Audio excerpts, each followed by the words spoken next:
We all know buckling up can save lives, but what if your seatbelt could come undone when you need it the most during an accident?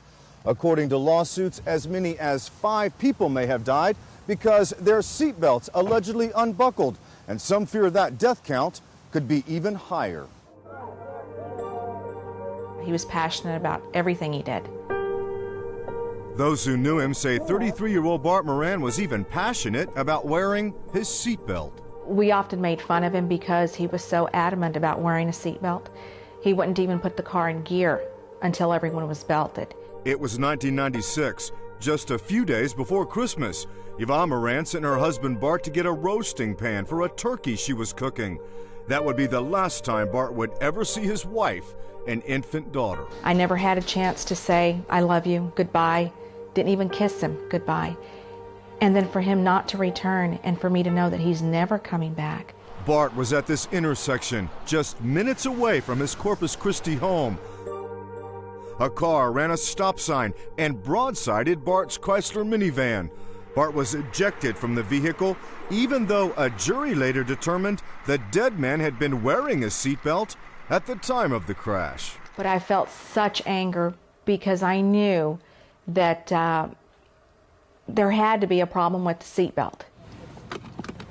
Others are now making similar allegations that something may be wrong with this Chrysler seatbelt buckle called the Gen 3. It can still be found in many models of Chrysler vehicles. We know from discovery from Chrysler that they have received over 100 complaints from consumers saying, my buckles are unlatching, what's wrong with these buckles? The release button is much higher than the cover. That's a big problem, according to attorney Billy Edwards. During a wreck, a hand can come down and hit the button. A bottle of water can come and hit the button. An elbow can hit the button. Anything can hit the button and release it during a wreck. Not so, according to Daimler Chrysler officials who declined to go on camera, but in a prepared statement, Chrysler says the Gen 3 seatbelts have an excellent safety record spanning the past decade. They tell Fox 26 their evidence in lawsuits by people claiming the belt came unlatched during a crash shows those people were not even wearing it. As your last line of a defense in a crash, a seatbelt should never fail. Clarence Ditlow is with the Center for Auto Safety, a consumer watchdog group based in Washington that has serious concerns about the Gen 3 seatbelt. When it comes to seatbelt buckles, this is really the worst that we've seen to date. Come on, Adam! A Texas jury awarded Bart Moran's widow over $6 million, blaming his death on the Gen 3 buckle.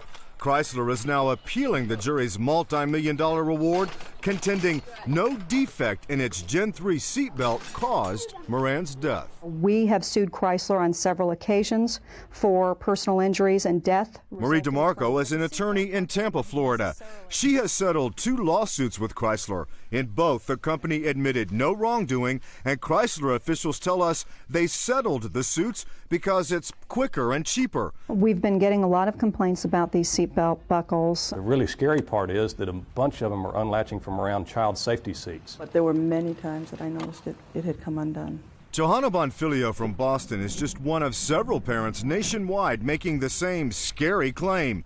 The Gen 3 seatbelt comes undone, enabling child seats to go airborne in the event of a crash. It's almost like driving with, brakes that don't work sometimes. You don't know. Are they going to work today? I mean, it's scary. According to Moran's attorney, Chrysler knew the Gen 3 seatbelt could come unlatched. The belt reportedly had failed this industry test used by many major car manufacturers.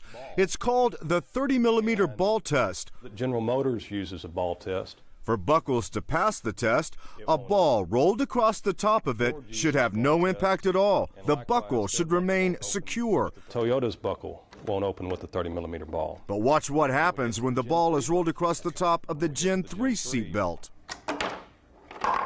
When Chrysler reportedly discovered the Gen 3 buckle couldn't pass, it quit using the 30-millimeter ball test. However, after this 1998 crash test, Chrysler pulled the Gen 3 seatbelts out of all Durangos and Dakotas. The test reportedly shows how the impact of a crash could cause the seatbelts to unlatch. Still, the Gen 3 seatbelt buckles can be found in millions of vehicles. Chrysler maintains the belts have been thoroughly tested and meet all appropriate safety standards.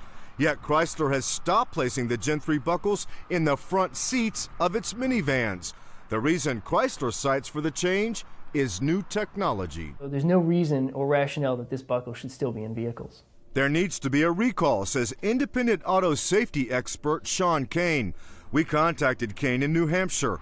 He played a role in exposing the Ford Firestone problem.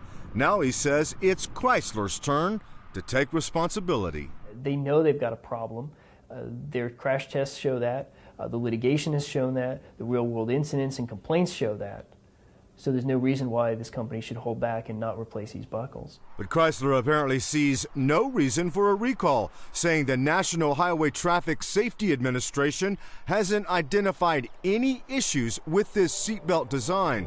However, critics say Chrysler's decision could prove deadly for some drivers like Bart Moran.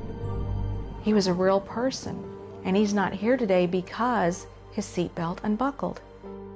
While Chrysler insists the Gen 3 seatbelts are safe, some consumers have filed complaints with the National Highway Traffic Safety Administration. Officials with that federal agency tell us they are not currently investigating the Gen 3 belts because there's no recent complaints, but they do say they are continuing to monitor the situation. Randy Wallace, Fox 26, investigates.